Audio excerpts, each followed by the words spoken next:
As the president announced last night, this was the sanctioned oil that was basically just sitting in barrels, sitting on ships because of the effective quarantine of the United States of America. And the interim authorities have agreed to release that oil to the United States, so it will be arriving here at home. This was the White House Press Secretary Caroline Leavitt pulling a leaf out of Mahatma Gandhi's book. She was talking of how the United States of America would hold Venezuela's oil reserves in trusteeship and enjoy in the exact manner that Gandhi suggested.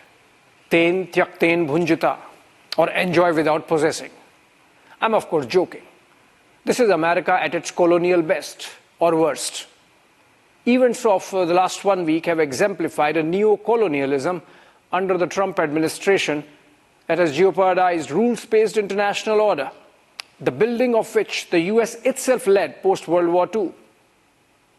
We saw how Nicolas Maduro was abducted by American commandos from Caracas along with his wife.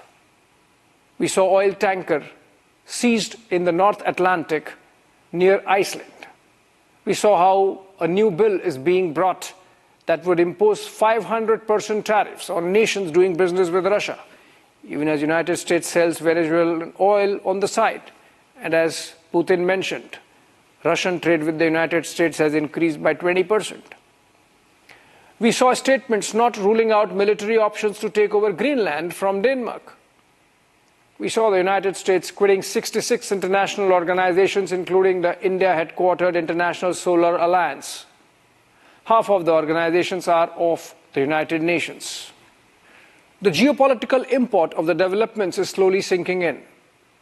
There's this talk of reinvention of the Monroe Doctrine of the 19th century as the Monroe Doctrine under Trump.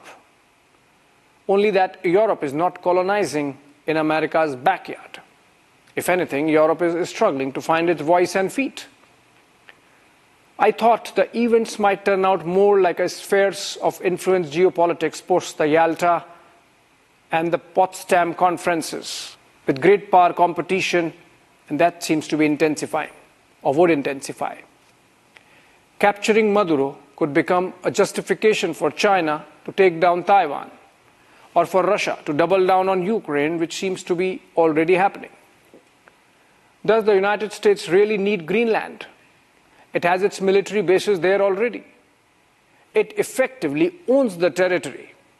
Denmark could give more bases with a phone call. If anything, taking over Greenland by force makes US fall afoul with NATO, leaves a bad taste in Europe. Not that Trump cares.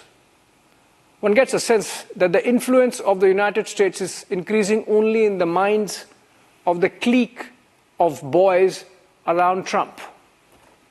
For the rest of the world, it's actually diminishing.